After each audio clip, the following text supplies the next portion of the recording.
अस्सलाम वालेकुम students.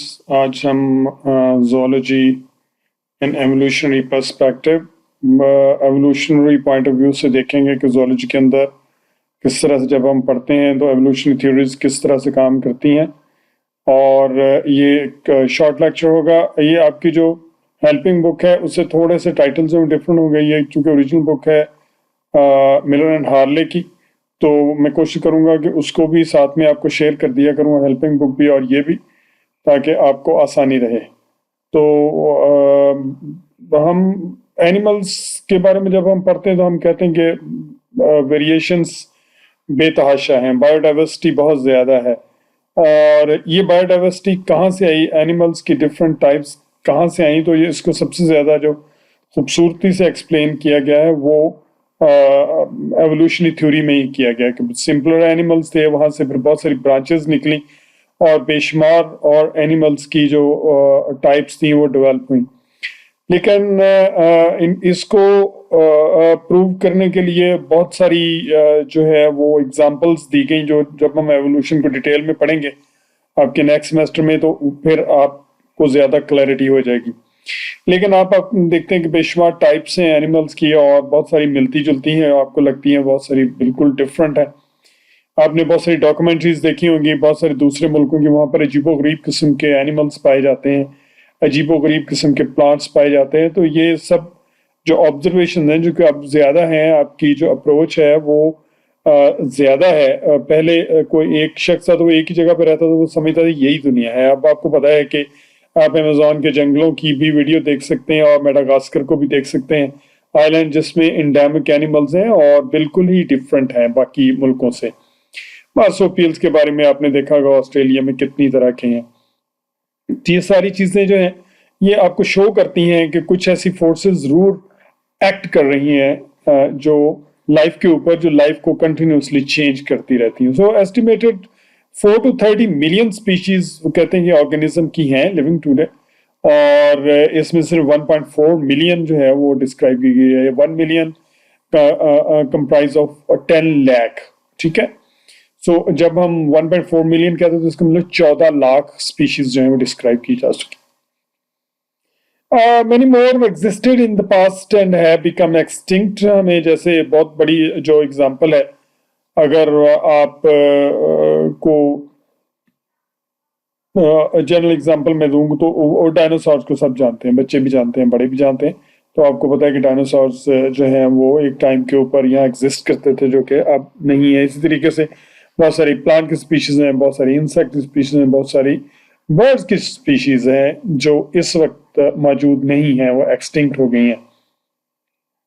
So zoologists must understand evolutionary processes if they are to understand what an animal is and how it originated. तो zoologist कोई उसको सींग नहीं लगे होते। आप अब zoology पढ़ रहे हैं, you are not zoologist।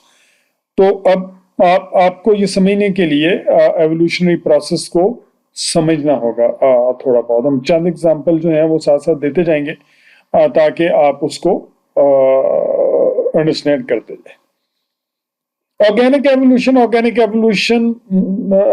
is change in populations of organism over time. इसको organic evolution कहते हैं बेसिकली, चूंकि organic material से living organism बने होते हैं। तो बुनियादी तौर पे जनरल जो टर्म इस्तेमाल होती है वो organic evolution है, ठीक है। तो it is the source of animal diversity and it explain family relationship within the animal groups. Charles Darwin, आपने नाम सुना होगा, इंग्लैंड के साइंटिस्ट थे और ये 19वीं सदी के अंदर इनका ज्यादातर काम है।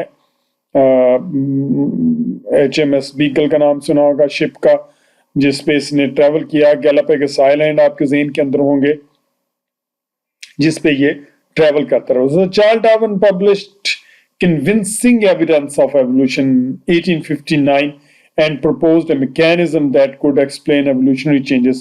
अब 1859 के अंदर इसकी जो the most popular book है origin of species through natural selection, आप लोगों ने देखी भी होगी, अगर नहीं देखी तो लाइब्रेरी के अंदर शायद एक आध कॉपी पढ़ी है। वो पब्लिश हुई और उसने जो कॉन्सेप्ट था लिविंग ऑर्गेनिज्म के अंदर और ख़ास तौर पे जो एवोल्यूशन कॉन्सेप्ट था उसको कंप्लीटली चेंज कर दिया लोगों का पॉइंट ऑफ व्यू। बहुत मुखालफत भी हुई, लेकिन ये कि अल्टीमेटली जो है वो साइंटिफिक वर्ड को भी मानना पड़ा और आम आदमी भी अब इस पे सोचता जरूर है। Since that time biologist have become convinced that evolution occurs. The mechanism proposed by Darwin has been confirmed and now serves as the nucleus of our broader understanding of the evolutionary changes. ये chapter 4 और 5 हम पढ़ेंगे, ये हम अगले जो है वो सेमेस्टर में है आपके।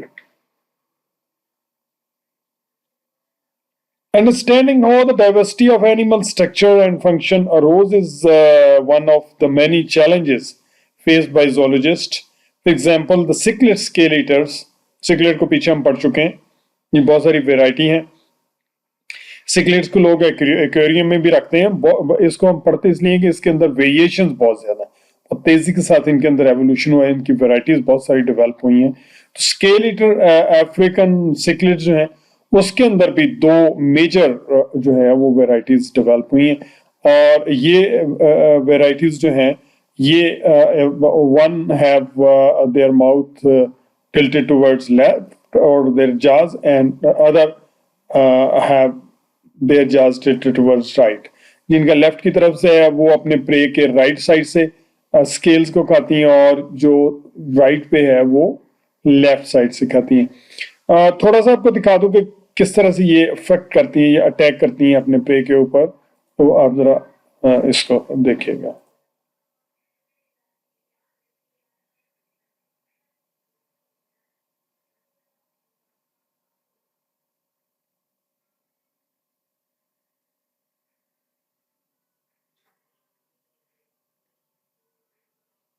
हाँ, कुछ स्केल जो है वो उतर के आप देख रहे हैं पानी के अंदर भी नजर आ रहे हैं आपको, लाइटिंग सिस्टम ऐसा किया हुआ है और झटके के साथ वो अटैक करती हैं और स्केल जितने उनके मुंह के अंदर आते हैं वो खा लेती हैं। और इसमें जिस फिश का जिक्र किया गया है अफ्रीकन सिकलेट का, वो बुनियादी तौर पे उसमें दो स्पीशीज हैं, one having their jaws tilted towards left and other is towards right. ये मिशियोहारी ऑफ कायोटो यूनिवर्सिटी जापान से हैं, found that there were two body forms within the species Prasidus mycolepus. One form had a mouth that was asymmetrically curved towards the right and other had the mouth which asymmetrically curved towards the left. The asymmetry allowed the right-jawed fish to approach and bite the scales from the left side of their prey, and the left-jawed fish approach to the bite of the right side of the prey. और ये है इसलिए ताकि वो जो pray है उसको एक ही साइड से अगर वो खाते रहेंगे, कभी उस तरफ से कुछ फिशेस जो खा लेती हैं, कुछ उस तरफ से, तो प्रे जो है उसमें से स्केल्स तो उसके बहुत सारे उतर जाते हैं बट वो बच जाता है। अगर एक ही तरह से स्केल्स उसके खाते जाएंगे तो वो उसके मरने के चांसेस होते हैं। देखिए ये पैरासिटिक जैसे प्रेडेटर एंड प्रे रिलेशनशिप जो है पैरासाइट्स की तरह से होते हैं। तो प्रेडेटर बाज का तो ये करते हैं कि अपने जो प्रेस को कंप्लीटली खा जाते हैं, लेकिन इस तरह के रिलेशंस होते हैं, वो कुछ पार्ट्स को खाते हैं, तो वो ये चाहते हैं कि उनके प्रे जो है वो जिंदा भी रहे और उसके स्केल जो है वो दोबारा से बनते रहें या एटलीस्ट कुछ देर के लिए चलते रहें, तो ताकि वो मरे ना। इस वजह से जो प्रे है उसको बहुत ज्यादा नुकसान भी नहीं पहुंचता। उसके अलावा डिफरेंट कलर पैटर्न्स हैं, the variety of colour patterns with in the species Tophius debosi has also been explained in an evolutionary context. Different color pattern arose as a result of the isolation of population among sheltering rock piles separated by expanses of sandy bottom. कहीं पर colors changes हैं rocks का, कहीं white sand है, कहीं उसी हिसाब से फिर उनके अंदर evolutionary development हुई, उनके color changes आई हैं ताकि वो अपने आप को जो है वो उसके साथ मिक्स कर सकें बैकग्राउंड के साथ. Breeding is more likely to occur within their isolated population because fish that venture over the sand are exposed to predators. सिक्लेट्स की बहुत सारी आप इसमें वीडियोस वगैरह देखेंगे तो बहुत वैरायटी है इनके अंदर। ये कुछ एवोल्यूशनरी पर्सपेक्टिव के बारे में था। और उसके बाद फिर animal classification evolutionary relations among the animals, ये हम अपने नेक्स्ट लेक्चर में, अभी आप जस्ट स्टार्ट कर रहे हैं तो आप बहुत थोड़ा थोड़ा इसको देखिए और हम इसको स्लाइटली आगे की तरफ लेते जाएंगे। जरूरी नहीं है आज आप अगर थर्सडे को लेक्चर है और फ्राइडे को नहीं है तो मैं कोशिश करूंगा कि बीच में भी आपके एक्स्ट्रा लेक्चर जो हैं वो छोटे छोटे मैं आपको जो है वो भेजता रहूं। और वीडियो फॉर्म में स्लाइटली मुश्किल होता है आप लोगों के लिए इसको डाउनलोड करना, या इसको चूंकि हैवी फाइल होती है स्लाइटली, तो उसका देखना आपका डाटा खासा यूज होता है इसमें। लेकिन आप में से कोई अगर ये कर सके तो कि उसको डाउनलोड करके उसको अपलोड कर ले डायरेक्टली ग्रुप्स के अंदर, तो वो मुझे बता दे, तो फिर मैं उसको जो है वो वीडियो लिंक या उसको एज ए एडमिन मैं कर दूंगा उस स्टूडेंट को। अगर GR CR कर सके तो दैट्स वेरी फाइन, ठीक है। So thank you very much.